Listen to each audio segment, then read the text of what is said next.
Marshall here. Welcome back to the Realignment. Hey everyone, hope we've had a great start to your 2025. I'm super psyched to be here covering this new era of American politics with the coming of the second Trump administration. With that in mind, today's guest is making a return appearance. Julius Krein is the founder and editor of American Affairs, easily one of the best publications that came out of the 2016 moment when American politics shifted with Trump's first victory. We are discussing a new organization he's a part of, the New American Industrial Alliance, which is focused on this big question of how can the United States have a techno-industrial revolution and bring manufacturing back. Ever since Trump's win in 2016, the first Trump administration, the Biden administration, now the second Trump administration have centered so much of their approach and focus around this question of manufacturing. The first Trump administration focused on tariffs and trade. The Biden administration passed big legislation like the Inflation Reduction Act and the CHIPS Act to spur investment in these categories. And now with this second Trump administration, we're going to see a focus on deregulation and capital deployment as being the prime means of getting this done in the first place. So Julius is the perfect person to speak to not only how the administration's approaches have or have not worked, but how the private sector itself will play a big role here. We, of course, are going to cover at the end of the show the current political scene and what we can take away from the 2024 election and the ending Biden presidency. Hope you all enjoy the conversation, and a huge thank you to the Foundation for American Innovation for supporting the work of this podcast. Julius Krein, welcome back to the Realignment. Thanks for having me. Yeah, I'm super pumped to chat with you. So Deep Cut Realignment listeners will know you as the founder and editor of American Affairs, which is just from my perspective, one of the best sort of platforms and spaces that came out of the Trump era after 2016. Now, though, you're also the chairman of the board of directors for a new group called the New American Industrial Alliance. What is the NAIA and what are you trying to accomplish with it? Yeah, so NAIA is an association of companies and institutional investors, basically focused on all things reindustrialization, all policy or related to reindustrialization, both informing future legislation as well as helping to implement existing programs and connecting those programs with a self-selected group of investors interested in those kinds of projects. And I would say, I'm not. There are lots of people who have been doing industrial policy work longer than I have, but as you mentioned, with American Affairs for the past 8 years, that is a field we have been toiling in for a while. And essentially, one of the things I noticed from very early on is you were getting a lot of interest from policymakers and sort of policy intellectuals, if you will. Anyone who sort of had any inkling of what China was doing, sort of recognized we had some serious problems and deficiencies and needed to do something. But in many cases, you didn't necessarily have a private sector, corporate investor side picking up the other end of the phone because that just hasn't been a concern of theirs for many decades, if ever. And so this group is a hopefully an opportunity to rectify that. And as you see with things like semiconductors, when there's just a few companies, you know who to call, or maybe you could call up JP Morgan and ask them to buy a struggling bank. But when you're dealing with industries and say the defense industrial base, where you have dozens and dozens of small suppliers, dozens of middle market private equity funds, venture capital funds, all making these decisions, we really don't have the right forum, the right institutions to be able to connect all the people involved. And I think you saw that, with some of the difficulty the Biden people had in deploying capital and implementing these programs. So hopefully we can solve those challenges and meet the new opportunities. You brought up China, so let's go there first. So we are taping this at the start of 2025. And back in the 2010s, if you followed these spaces, the hot phrase everyone was focused on was the Made in China 2025 program, which was the Chinese state-directed effort to really dominate in emerging tech and industrial policy when it came to the 21st century. So now that we're in 2025, what has China built? What's your assessment of where things are in the status quo? Yeah, I think the Bloomberg Odd Lots people did like a whole episode on assessing China made in 2025, a few months ago, and they actually hit over half their targets. Things like autos, at least EVs, China's now dominant, and even in conventional autos, largest exporter overall. Generic drugs, other key industries, they haven't hit them all. They're not world leaders in semiconductors yet, but they have made a lot of progress. So, they even as kind of the overall Chinese growth picture or things like that has deteriorated, they have even doubled down even more on advanced strategic manufacturing. And I think, if you're concerned about any of the geopolitical issues, it's extremely alarming. And to just take one example, after COVID, everyone was looking at the PP&E, the protective, whatever it means, equipment, and it was like, well, we make too little, we have to fix this stuff. Well, actually, the Chinese market share of PP&E has increased since after the pandemic, so it's pretty alarming in a number of areas. Something I'm curious about, and we'll get into this tension later, is that you have folks who are interested in industrial policy and the role of the state when it comes to these technologies and industries on the left and the right. And one of the tension points are, to what degree should the American state say we are going to accomplish X, Y, and Z in the next 5 or 10 years? So given the Chinese accomplishments you just cited, does America need a Made in America 2035 plan? Do we need a 5-year plan for 2030? If we're thinking about reindustrialization, like how much does that require just explicit goals that are set at the state level?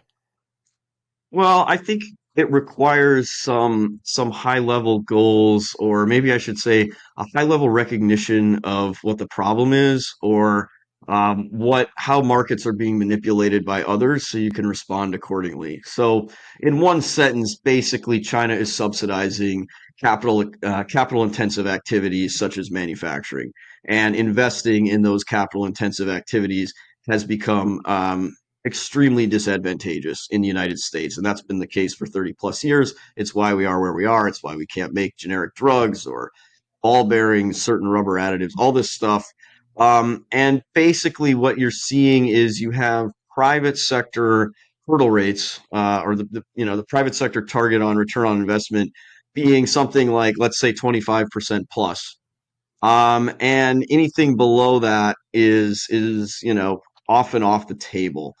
And the problem is you have a big gap between, you obviously don't want to have negative returns. That's destroying capital. And, if the government is doing it, if private sector is doing it, it's not sustainable. But you have a big gap between that 0% and 25%, that there are actually valuable, productive, accretive, value creation opportunities that are not being hit because of the current private sector incentives and it's what you could just call market manipulation of China and others in their subsidies.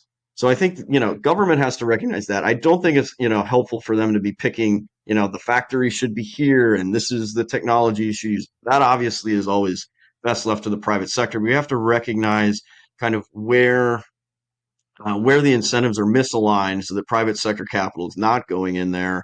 And then, come up with a reasonable strategy to sort of make those strategic areas, whether it's the defense industrial base or whatever areas are determined to be strategic by the political process, and make those more attractive so that the private sector actually can participate in them. Because right now, in a lot of cases, just off the table. So the mission for the group is for, quote, America to become the techno-industrial leader of the world. So I think we should get to the whole vision question. And I think if we're looking at the ways the Biden administration's political project didn't work out, I don't think their vision was a compelling or one that you could really build on from a political program perspective. What would you, not that this is a purely political group, obviously, but what would you say the sort of like translating this into sort of everyday speak, like what's the mission here? Yeah, I think, and I thank you for bringing up the nonpartisan aspect. Both American Affairs and the New American Industrial Alliance are nonpartisan organizations. But I think, the Biden people did pick some things that were very partisan, namely the kind of decarbonization agenda. That's a 50% proposition at best. We are sticking to things that I think, people in both parties support, whether it's the defense industrial base, whether it's, say things like nuclear energy or things like that may have an energy aspect, but are not sort of zero sum and adversarial. Um, so I think that is an important distinction. And I think, again, part of this is, if all this stuff is dreamed up in a think tank or a political focus group, people are going to tend to gravitate towards the targets that are very politicized.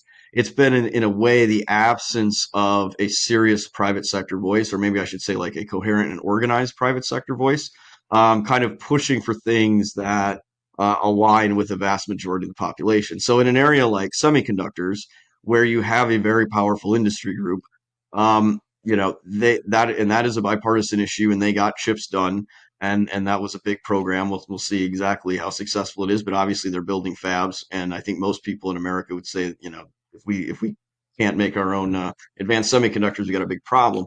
Um, it's actually by bringing together that larger private sector voice that I think you help to orient these things, in addition to hopefully better program design, but also targets that are more reflective of an overwhelming majority, or are not as partisan or politicized. So just to dial in on that then, what, from your perspective, if we're defining the mission as a techno-industrialist America, what's the unrealized potential that we can achieve as a country in the next few years? Yeah, I mean, I think, it's reuniting techno and industrial. And essentially the model that we have been running for the last, 30 plus years, post Cold War era, neoliberal era, whatever you want to call it, is separating those two, such that you have basically the intellectual property rents separated from the capital intensive production and labor intensive production. And that has been good for stock market returns. But we are seeing the limitations of that model, whether it's from a national security perspective, where we can't make artillery shells or nearly enough, or planes that fly, or from a more kind of larger macroeconomic perspective, where you have all these, huge trade imbalances, huge deficits, huge inequalities, political instability resulting from that, where, a greater and greater portion of the intellectual property rents is basically being captured by a small number of institutions and a lot of employees, in contrast to, say, the 50s and 60s. When you had the most profitable companies were the largest employers, now that's no longer the case. The most profitable companies tend to have very small direct employment footprints and are very small investors. So, I understand why that model happened for 30 years, but we're seeing the problems of that. And I think one thing history tends to be very clear about is you can't really maintain the techno lead, if you can't make the stuff, because eventually it may take a long time, but the technology and the finance follows the manufacturing and the production. So I think everyone recognizes now that we need to at least make some progress in reuniting the two. And in a way, I mean, we can talk about NAIA from like, my agent subjective perspective of trying to put it together, but we could also just look at it as sort of an effect of larger changes, which is, I think, the broader investor community, parts of the corporate community are recognizing that the old model is sort of exhausted, um, for geopolitical and economic reasons. Design in America offshore to China isn't going to work anymore. We need a new model, and that involves a reuniting of techno and industrial, intellectual property and production and manufacturing. I want to dial in again on the point you made around avoiding the 50-50 proposition, politically contentious ones, because it gets at the challenge you articulated when you were talking about China. Let's talk about EVs. So Trump is hostile to EVs. Incoming VP JD Vance is pretty hostile to EVs in comparison to sort of the more established gas-powered cars. But that is something that China is dominating. That is something where the technological advancements are going the direction they need to go for that to be more sustainable, et cetera, et cetera, et cetera. So on the one hand, there's the very sort of, this is the future, we need to focus on that. And then there is, to your point, the fact that the Biden administration's articulation of the EV case was very much focused on this, definitely, I'd say not just 50-50, but probably 50 minus 2 to 3 climate change focused articulation that wasn't going to appeal to Republicans. How should we think about the EV issue? Yeah, I want to be clear here. I will answer this from my American affairs intellectual perspective. From my NAIA perspective, I don't have a position on whether, EV is good or bad. All I would say is if you want to make EVs, make them here in America. And a certain very loud voice near the Trump administration, one Elon Musk, has his own views on EVs. So, even there, I think it's fairly complicated. But on a larger issue, I mean, I think, there, and I don't pretend to be an expert on this, but clearly, like, much of the world does want to have EVs. They have certain performance advantages, and heavy traffic, you could start stop faster, things like that, acceleration faster. So I think EVs at some level are here to stay. Like, I don't think they're going to disappear. And I think we as a country in general, the US model, US government is not good at forcing consumer preferences and probably should stay out of that.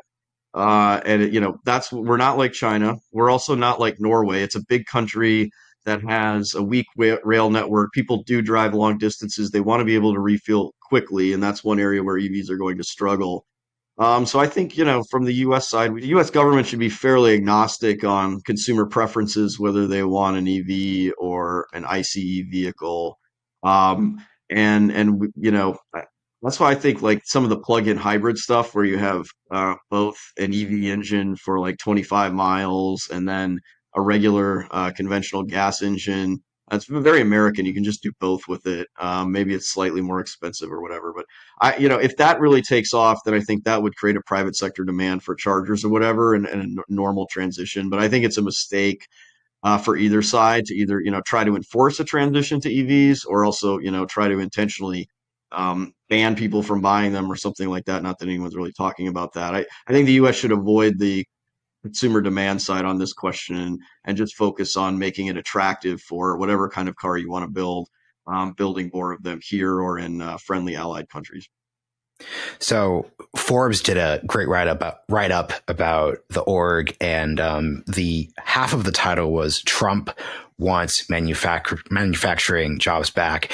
And I'll say that having read the piece, I'll link this in the show notes. My listeners and friends in the Biden administration would definitely object to that framing and say that not only was their intention to bring manufacturing jobs back, but they also pursued the successful investments legislatively, the CHIPS Act, the Inflation Reduction Act, that are going to make that possible.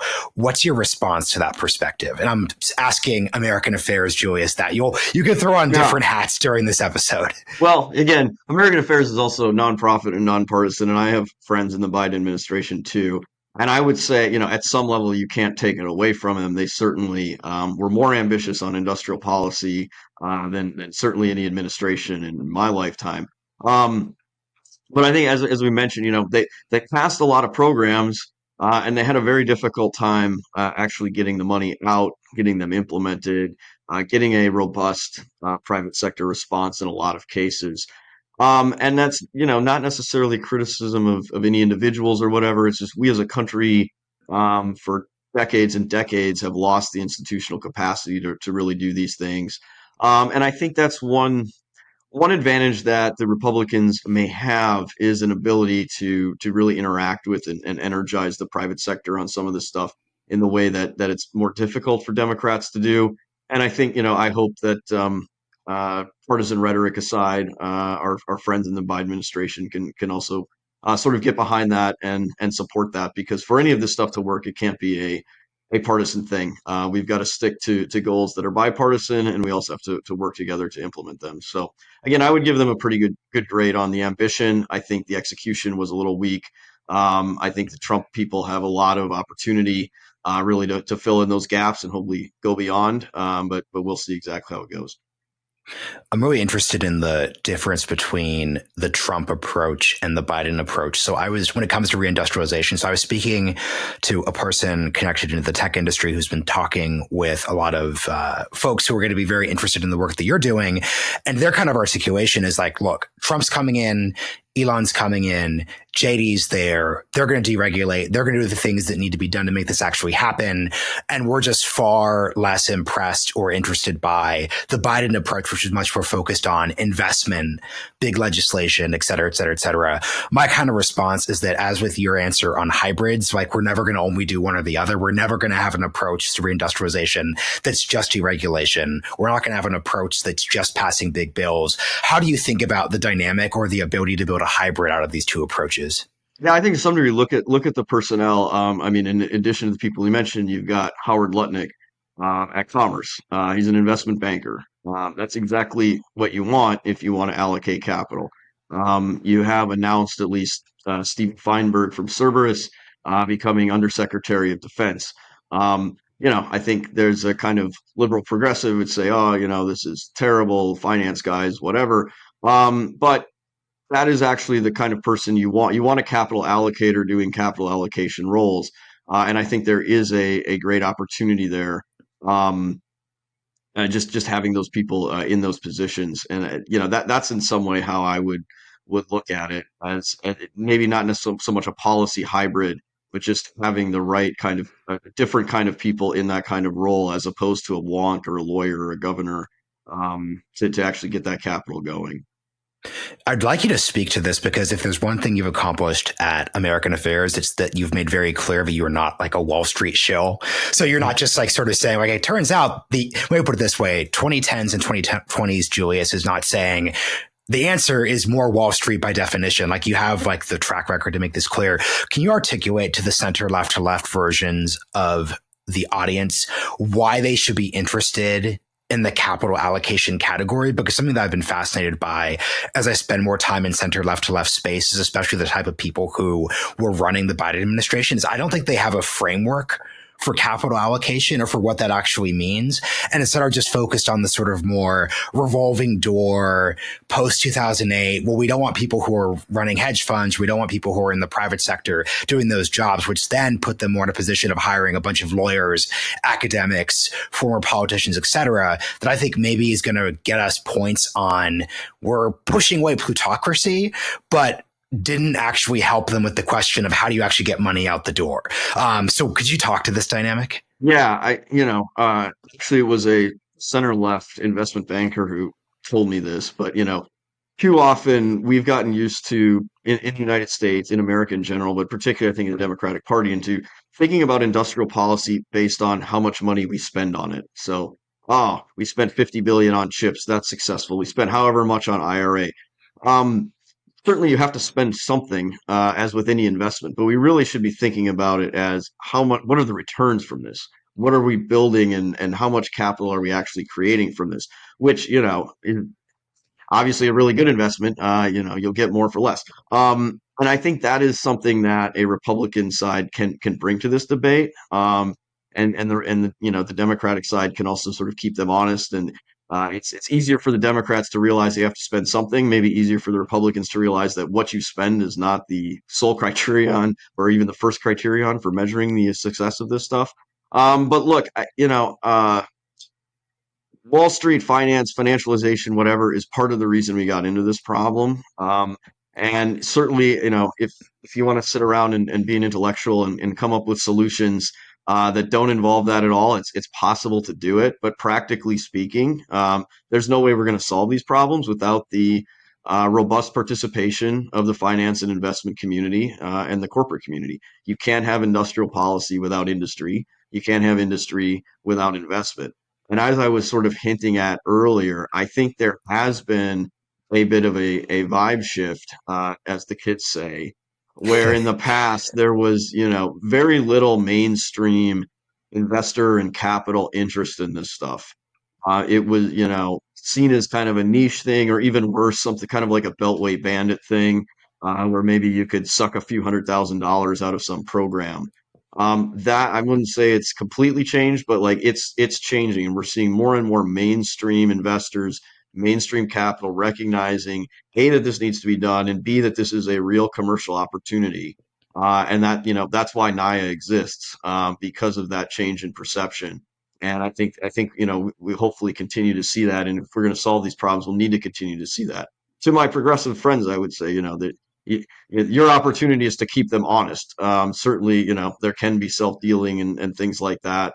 The whole point of having government and accountability is to monitor that and to keep that honest. So, if they want to check the books, more power to them. But we're not gonna solve the problems created by decades and decades of financialization without real investment and financial interest.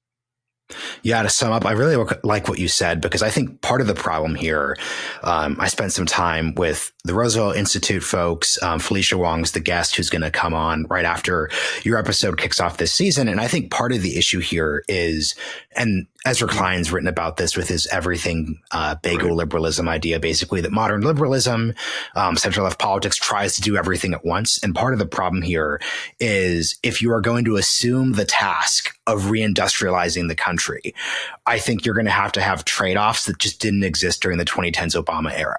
So you can pass Obamacare. You can pass Dodd-Frank. You can kind of accomplish the policy aims of the Obama administration and not be interested in the question of capital allocation. And you can mostly focus hard on basically saying our job is to pick up the pieces after the 2008 financial crisis. But I think what you had happen in the Biden administration is the mission, by their own definition, really shifted. And they basically tried to basically say, look, like what we're going to do is we're going to just hire a bunch of lawyers and academics, longstanding people in Washington, and then not have to bring up those awkward questions of, well, okay, if we're hiring this capital allocator, there's like this financial distinction that doesn't exist traditionally. So I think just really understanding that you have to understand the trade-offs that accompany any shift in mission is key. Yeah, we're getting deep into American affairs territory here, but I think that is one of the challenges that the left of center has in being a little bit uncomfortable with quote unquote nationalism or whatever you want to call it, is that these things do require trade-offs, as the economists are so fond of saying. And if you want to have a secure supply of generic drugs or medical supplies, you might have to pay a little bit more for them. And the political process exists to weigh that, evaluate that. But I think the Biden people were always uncomfortable in talking about what actually was the goals they were doing, what were the trade-offs they were willing to make, the costs they were willing to incur. Because even if you look at the IRA, if all you care about is environmental stuff, then importing every car and solar panel from China doesn't matter to you. And so even there they had a national security kind of goal in mind, but they really couldn't articulate that straightforwardly. And I think if we're going to do this, you have to be able to confront the trade-offs honestly, and you have to be able to evaluate, well, am I willing to make this sacrifice in this strategic sector, or how am I going to think about capital allocation over here? And I think if you're unwilling to have an honest discussion about national interests, it's very hard to do that. So we just articulated the way that reindustrialization will make the center left uncomfortable. What are ways you think the American right will be made uncomfortable by this mission set? Yeah, well, again, you got to spend money to make money. And I think, especially people who haven't thought a lot about this, haven't dealt with Chinese business practices, whatever. It's like, wait a minute, you mean the government has to subsidize this or that activity? The market won't automatically produce the best outcome for itself. There's a lot of people on the right that still don't like that or have a hard time grasping that. But I think in the key roles so far, I think there's some pretty interesting people in the Trump administration, and even among kind of the holdouts of the old Reagan Bush crowd. I think you're seeing more and more people rethinking it, especially as we've seen, in the defense side in particular. A lot of the people who are the most hawkish on defense kind of come out of that old libertarian school, and they've again had to live without the trade-off of combining them together. But when you look at, we use something like 360,000 artillery shells a year used in, or maybe it's a month, are used in Ukraine. And, we're hoping to be able to produce 100,000 of them by the middle of this year, 2025. That's after 3 years of trying to ramp up and not being able to do it. China's producing 21 submarines a year. We produce like 1.1 or something like that, and that's after years of trying to increase it. Just simply allocating more money doesn't cut it anymore. You have such deterioration in these industries, and people start to ask why. Well, why isn't investment flowing there? Why doesn't the private sector do this and that? I think people get over that, but that initial shock of, yeah, actually the market isn't working perfectly, and foreign, there's foreign manipulation, whatever else. The U.S., simply the fact that the U.S. government isn't intervening in markets doesn't mean that others are not intervening in markets. And so I think that's been a challenge. Certainly, you've been around these discussions for the past several years on the right. It remains one to some extent, but I think more and more people are figuring this out. Yeah, and I think the other critical difference here, and this is probably the Biden versus Trump difference, is that the right will be made comfortable by the fact that the articulation is much more focused on the sort of market failure side of things.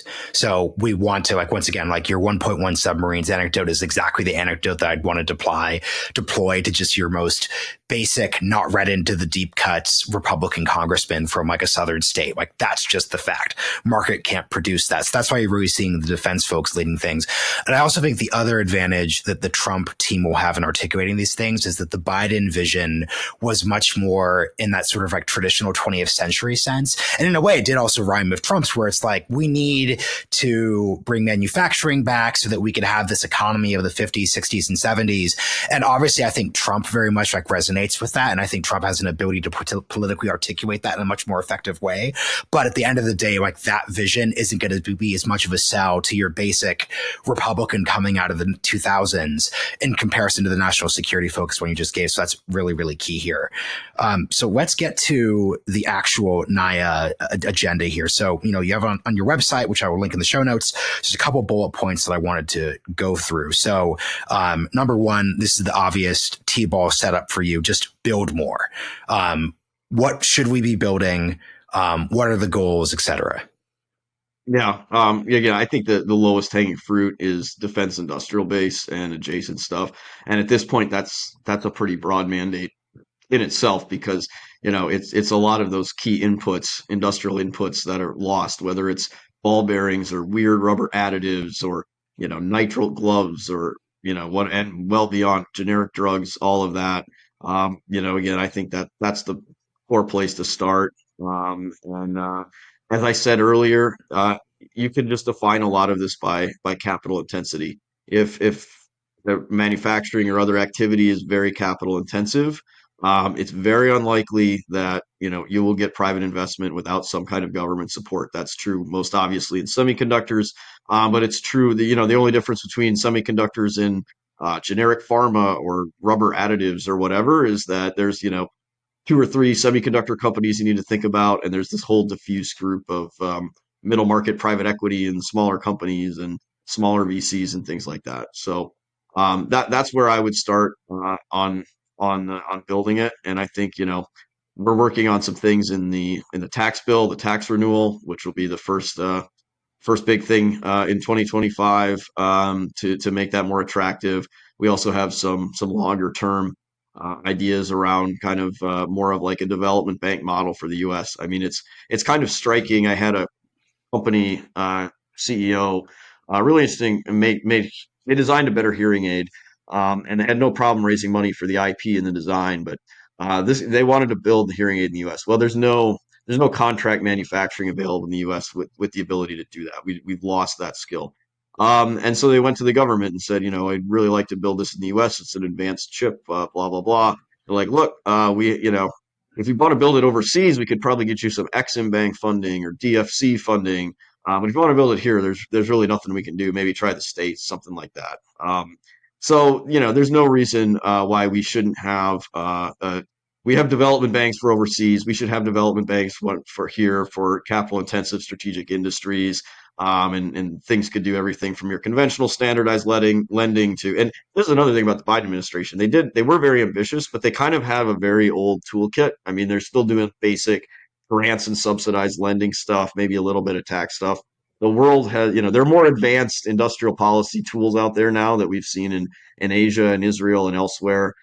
So things like certain commodity input hedging, stuff like that, which is a big deal on rare earth minerals and critical minerals, because it's very easy for China to manipulate the price. Banks that can offer better hedging activities to make it more investable in those critical minerals, things like that is another thing it could do.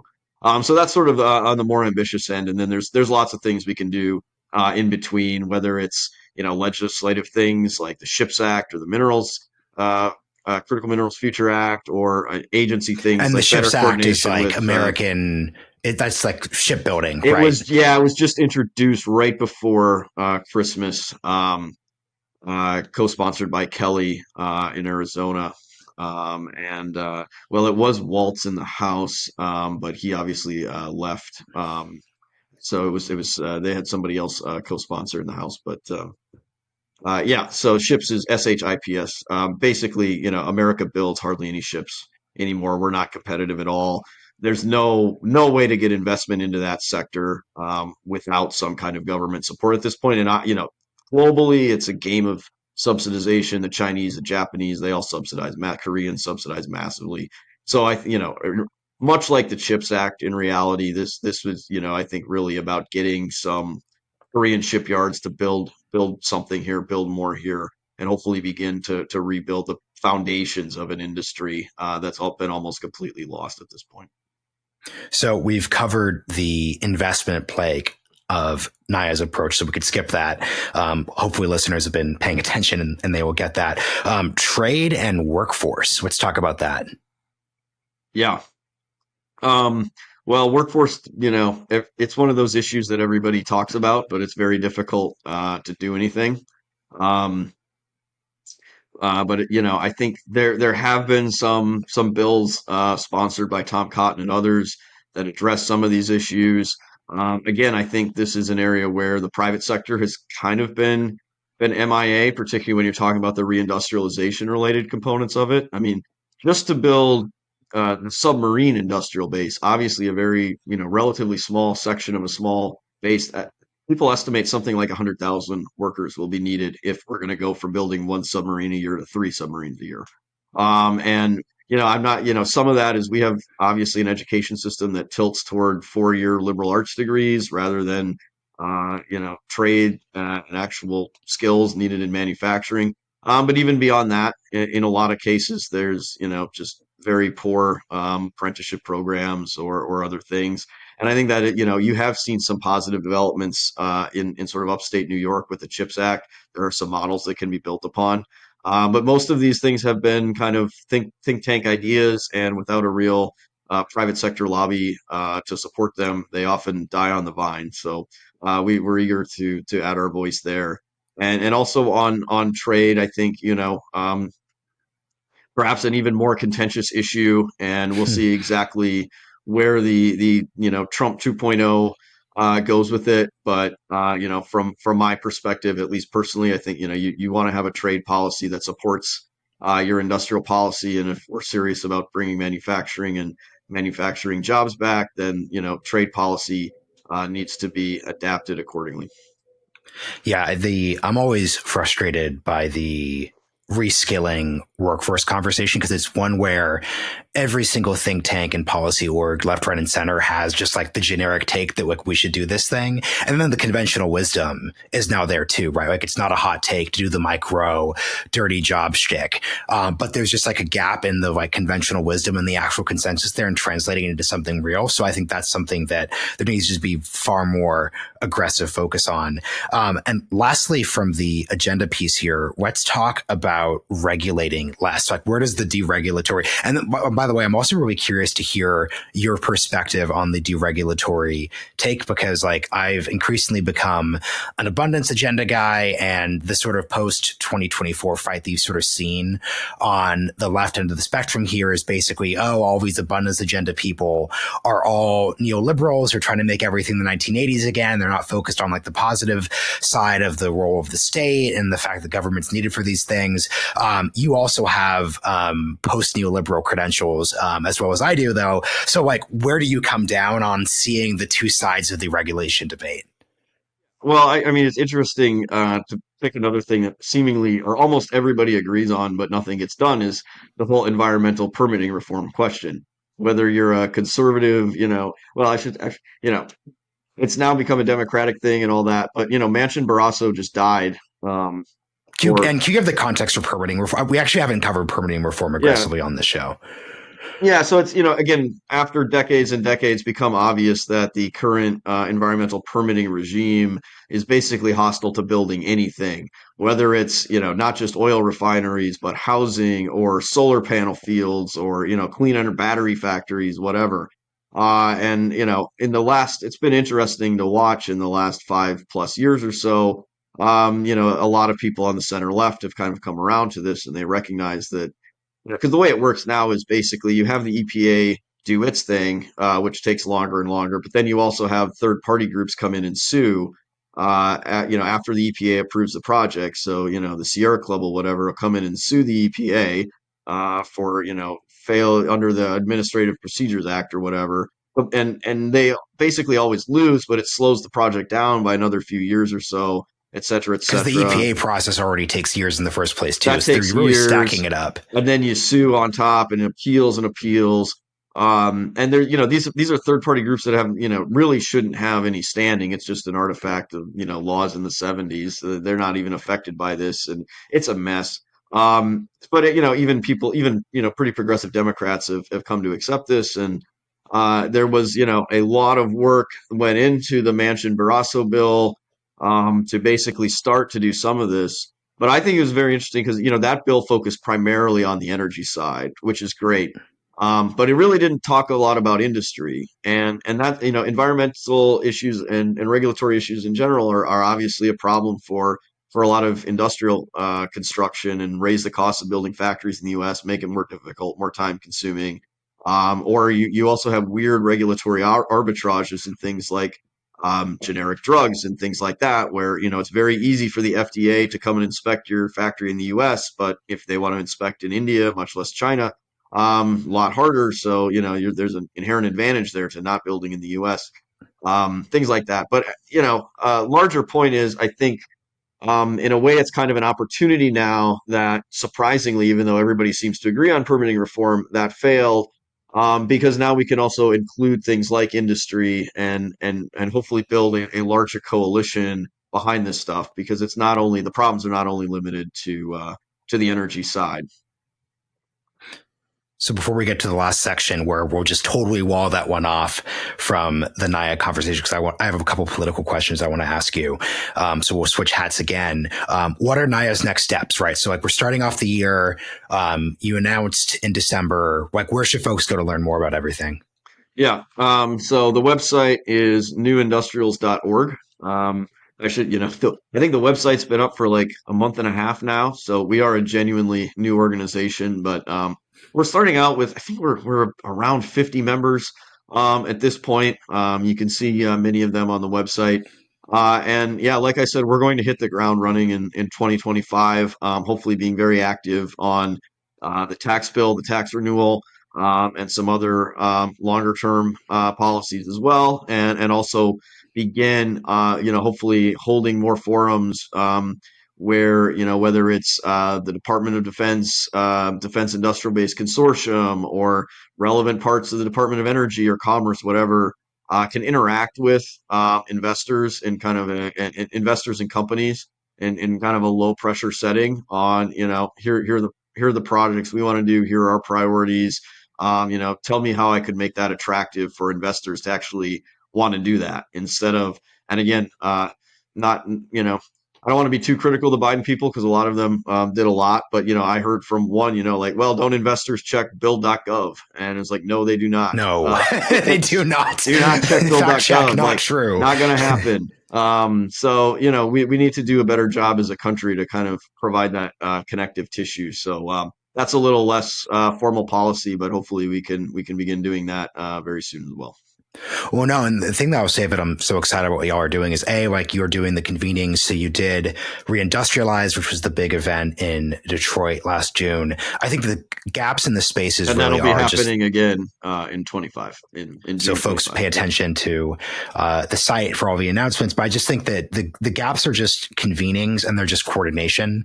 I'm glad that this isn't just like a think tank, right? Because like we've reached peak think tank, and if the problem in these policy areas was that we didn't have enough white papers, I think we've long ago solved that problem. So I think just what y'all are doing is really great, and I'm super jazzed to highlight it. All that said, I want to just do a total pivot for this last section, just ask you like the big political questions that folks are going to have on their minds coming out of December, especially because this is the first episode of the year. So number one, what is the Julius Krein post-op on the Biden presidency? Now that like we're transitioning out in a few weeks. Yeah. I think I The covered. super easy question. I'm trying to answer that in one sentence. I mean, you know, uh, I think the timing was off. He was a little too old in many reasons, in many ways. But I think, he feels to me like a very transitional kind of figure. And it sort of feels, in 2016, Trump came in, shattered the old consensus. like you were there. Everything was very confused. It feels, different in many ways this time around. Even though there's also different factions and all that. But in 2016, like everyone was very confused. Nobody knew what was going to happen. Trump comes in, shatters all these old consensus, old illusions. And then it sort of feels like the country kind of needed a moment to catch its breath. Sort of Hmm. everybody did. And Biden was the guy for that. And in many aspects, certainly on the, reindustrialization side, the trade side, some other things. We consolidated a lot of, and formalized a lot of what the Trump administration did. They kept the tariffs and actually arguably made some of the frameworks a lot easier for implementing more. They did their version of industrial policy stuff, which we already talked about. But I feel like no analogy is perfect, but Trump kind of took a while for he had to break the wall. We had to have this consolidation, and now the Republicans have an opportunity again, to not just kind of shake things up, but really implement a new agenda. And I think a lot of this is somewhat trite perhaps, but a lot of things will change based on whether they're or not they're successful at doing that. You have a chance now at a true realignment type thing happening if the Trump administration is successful, and accomplishes a positive agenda, or we'll probably be back to more partisan flip flopping, if that doesn't happen. But it feels to me like Biden was like everybody needed a chance to catch their breath as these two paradigms were, one being collapsed and one hopefully starting again. Something I'm curious about. We didn't talk about DOGE in the context of NAIA. Particularly because my case against DOGE is sort of aggressive. I wanted to like bracket this. I am really interested in the DOGE Department of Government Efficiency. This is Elon Musk and Vivek Ramaswamy in the controversies over December. Everything from the fight over H-1Bs and high school immigration to then Vivek Ramaswamy stepping in it and making his statement that Americans aren't enough tiger kids. We're not like following the Amy Chua approach to parenting and all those other great things. And the reason why I bring that up, and I'm particularly interested in this, was that I think one of the biggest dangers of the tech right joining the Trump coalition is that I think in many ways, and I've spoken to a lot of these people, even on this podcast, is that I think they don't get it in a couple of different ways, in the sense that, like, what did Trump do? Trump solidified the realignment idea of the GOP becoming an increasingly like working class tagged party. I think the worst thing the Trump administration could do coming out of the gate then is to make DOGE about cutting Social Security and Medicare. Like that's like quite literally. And the funny thing of all of the like tech right people is that most of them are former Democrats, but they've weirdly sort of like left the Democratic Party, jumped over Trump, and just turned themselves into country club Republicans in terms of their economic policies. So the obsession with the debt, entitlements, etc. What's your kind of warning for how the party and the coalition like navigates that dynamic? Yeah, I mean, first of all, they called it, well, they had their own reasons for calling it the Department of Government Efficiency. But if you actually make it about government efficiency rather than just budget cutting, I feel like it could be effective. Government efficiency in the sense of sort of increasing state capacity, doing more with less. If you make it about cutting, the budget, which, really that has to involve Social Security, Medicare, and defense, none of which are realistic to cut, then it's sort of doomed to failure. One, because Congress has to do that. And two, because, it goes against everything Trump ran on. So if they make it about budget cutting, in the conventional sense, it seems doomed to failure. If they actually want to make it about government efficiency in the sense of, state capacity, there probably is a lot of useful things they could do. And I've actually spoken to several Democrats who are actually, pretty sympathetic to some of this stuff, whether it's Medicare fraud, whether it's, um, tailing some of the public sector unions and things like that. They'll say there, there's certain things the Democratic Party just can't do, but it needs to be done. And it's interesting, we sort of went through this in the 90s after the Cold War. And, in retrospect, the cuts we made to like defense and base realignment and closure, they seem, short-sighted now, 30 years later, the idea that we wouldn't have any threats, whatever.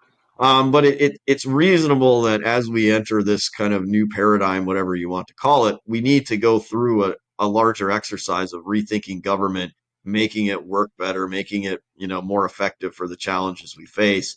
And Well, I haven't seen nearly enough evidence that that is what DOGE is going to focus on. I think they actually do have a huge opportunity if they want it. Yeah, and that's why the thing is like this isn't really about me saying that it's a mistake to care about the debt or it's a mistake to care about like out of control entitlement spending. It's more just that you have to understand like where you are in the coalition and what different parts of the coalition's actual jobs are. So I think the type of person who I would want to have represented on whatever the Republican answer to Social Security would be someone who comes from a swing district who understands where the actual base of the party is on these things versus the tech right. And I think this is also kind of why Vivek got in trouble with his Americans go to too many sleepovers and don't venerate nerds in high school enough take is that like, you know, Chris Onati, like one of my favorite sort of realignment era phrases, just like front row kid, like Yeah. the type of people who just won the past 30, 40 years. You work really hard in school, like you're raising your hand, you're getting all the A's, you go to an Ivy League school. Pete Buttigieg is like the Democratic version of the front row kid. And I think Vivek's problem is that for whatever reason, no one in his like, you know, political crew has just told him like you're in danger of becoming Republican Pete Buttigieg, and you have to be really careful when you do that. I won't make you comment on Vivek personally, but that's just sort of like the take I had to Well, kind of give there. the front row kids haven't done very well for anybody else. I think is the biggest problem. They've gone out there and they've started their their hedge funds or their B2B SaaS companies. None of which have actually Meanwhile, America geopolitically has been in decline. For a lot of people outside of the very top, they've seen even if their income or whatever is doing well, their purchasing power is declining. They can't afford kind of hallmarks of middle class life. I actually think Americans are, they don't necessarily have a hostility to the front row kids, but the front row kids for the last 30, 40 years have been pretty predatory and extractive and haven't actually done much for anybody else. And I think, the I don't know that Vivek or others fully appreciate the perception and the reality of that. The Forbes 30 to 30 ratio Yeah, to actual exactly. accomplishments has been off for a couple of decades or two. So yeah, because that's really the thing here, which is I'm not on a variety of levels. I work at a think tank, so I'm not doing the like populist anti-elite shtick. What I am just sort of like emphasizing is for more self-awareness, like within that elite of how little credibility they have and the thing, and once again, the thing that's like tough for this, which is that the tech, and this is why I was talking about the danger for the tech right, which is that right now, if you're on the tech right, your alignment has been with the populist base. Because like, what are you actually talking about? You're talking about censorship with corporations. You're talking about wokeness. You're talking about all the ways that like the sort of like insider outsider tech right are totally in sync with like the base of the party and with people who are pushing back against center left consensus. But just very quickly, within a week, like Jason Calacanis from the All In podcast was tweeting about like for next year is going to be a time of sacrifice and trouble. Whatever. It's like, dude, like what are you talking about? Like he's obviously talking about major cuts to entitlement programs that working people depend on, and it's like, dude, like you're like you wrote a book about making over $100 million on Uber. What do you mean sacrifice?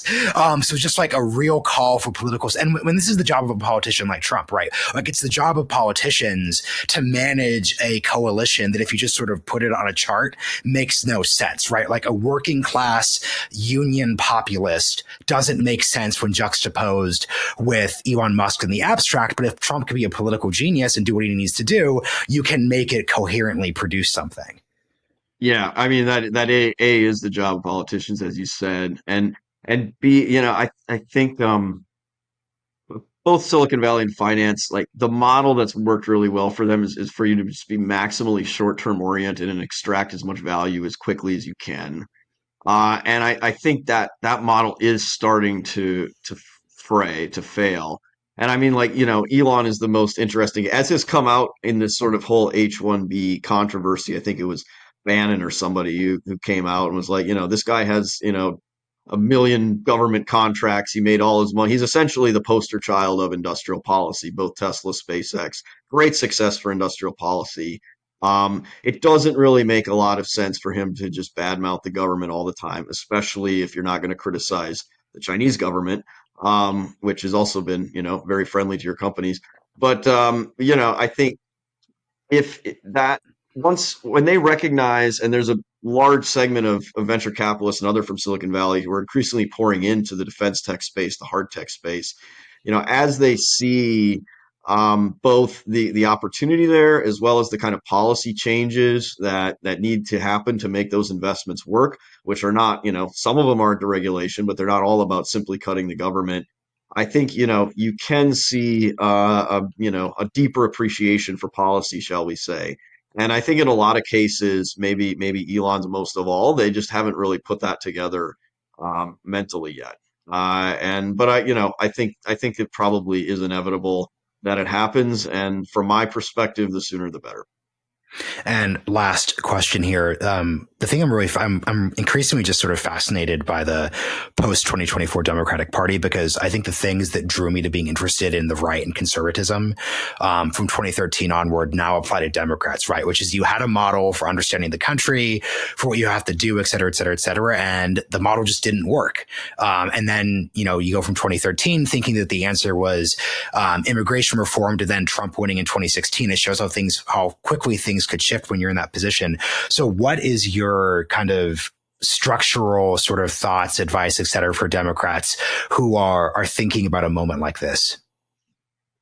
Yeah, well, as I said, I think, the ball's in the Republicans' court now. And if they, not to mix too many sports metaphors, but if they hit it out of the park, then, the Democrats are in the wilderness for a while and, they'll have to figure it out. But basically, the Democrat opportunity is if the Republicans fail to actually achieve the Trump stated agenda items. If they get lost in cutting the postal service or Medicare and Social Security, if they fail to do these things about bringing manufacturing back, things like that, then Democrats have an opportunity. But again, I would say that to capitalize on any such potential opportunity, they're going to have to be able to start talking seriously about nationalism and the national interest. They're, as many have said, that they've got it's too much of a quote unquote groups driven thing, this kind of philanthropic organization driven thing. They need to, find people, whether it's governors, whatever, who are more responsive to people outside this very fringe progressive philanthropy base. But we'll see. It's really up to the Republicans, I think, whether Democrats what their prospects will be in the medium term. An actual just last question here. Something I've noticed, which has been helpful, which is as the realignment frame has gotten more relevant, I've gotten increased interest just from like Democrats and like coming on the show and talking with things. I've been going to different conferences, and there's this big debate over economic populism, which basically comes down to people to the left of center arguing that economic populism has the opportunity to basically sort of skirt around all the awkward like cultural questions. Something that I've just learned from studying like the Trump Republican Party is that I think the whole like economic side of this was overstated as a political factor relative to the sociocultural one. So I keep like warning Democrats of that dynamic, basically thinking if you think you could go into like a South Texas district where Hispanic voters are increasingly out of step with Democrats and cultural issues and just say Medicare for all 3 times fast, it's not going to work for you. That's just sort of like my just like vibes based intuition. But how do you think about that dynamic? Yeah, I think that's right. I mean, one of the interesting things about the recent H-1B controversy is like all of a sudden you started seeing this kind of populist right bringing in the economic stuff back as it started to look like there would be a real relaxation of H-1B stuff or whatever. And I tend to agree that at least on a kind of partisan political electoral framework, the cultural stuff takes precedence. That's what really motivates people. Now, when it comes to actually getting policy done and what actually becomes law and what doesn't, then I think does tend to be a wonks and industry group type of game. But I think too often on the Democratic side, economic populism just means like whatever their like fringe think tank stuff that they wanted is like, whether it's Medicare for all, which, I don't even, that's an old one. That's an old Bernie Oh no, deep it's cut from, back. is it back? Are we Oh back to no, that? I no. Well, haven't even because seen that. I'm so out but of here's the touch. I thing. didn't even seen it, but. within the insider conversations, it's back because once again, there are no answers. So Medicare for All solves the same thing that comprehensive immigration reform solved for in 2013 for Republicans, where it's like, we have this problem. What's this most straightforwardly obvious thing we can do to solve for it? Yeah.